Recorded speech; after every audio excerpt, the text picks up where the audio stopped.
Wait, don't just turn it off or look away. Isn't that what we always do? George Floyd wasn't the first, and deep down, we know he won't be the last if we keep turning it off. So why do we do it?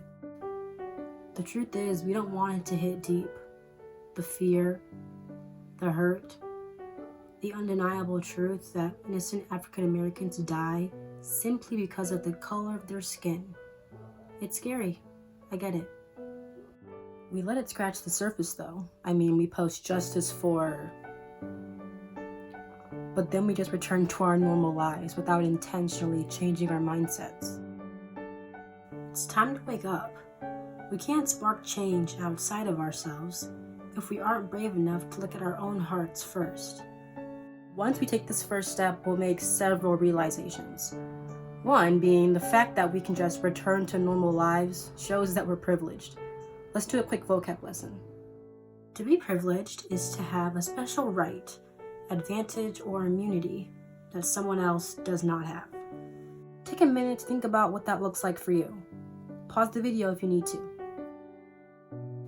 In my personal experience, I'm fortunate to not have endured explicit forms of racism. Consistently being a minority on my team hasn't always been easy, but I've been treated with the utmost respect and I've always felt loved. And I understand that I will never know a different experience. That's my privilege. And I am fully aware that that's not everyone's reality, and that's something we all need to realize. People that look like me are mourning, frustrated, and angry because we have been victims of oppression for centuries on end.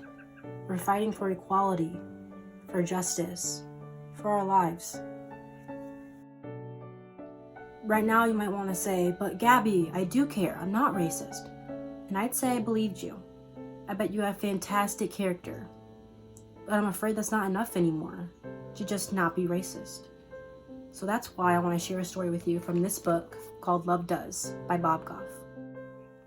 The premise of this book is that love doesn't just think about it. Love doesn't just plan it. Love does it. Well, what's that supposed to mean? Well, in the first story, Bob is talking about how he wanted to quit high school and become a park ranger at Yosemite. Stay with me. Before he leaves, he goes to his friend Rainey's house to say goodbye and to thank him for being his friend. But in a turn of events, Rainey goes back inside and comes back out with a backpack and a sleeping bag. He says to Bob, "I'm with you." And that's what love does. It says, I'm with you. No matter how hard it gets, I'm with you. And I know we all love and treasure human life, so I challenge us all to figure out how we're going to say I'm with you to the Black community. There are protests to march in, petitions to sign, and endless organizations that you can donate to. And of course there's your voice. Speak up and stand up against these injustices. And yeah, I know it's easier said than done, but oppression doesn't take days off, so why should we? And as P.T. Barnum says from The Greatest Showman, comfort is the enemy of progress. Silence is becoming fatal.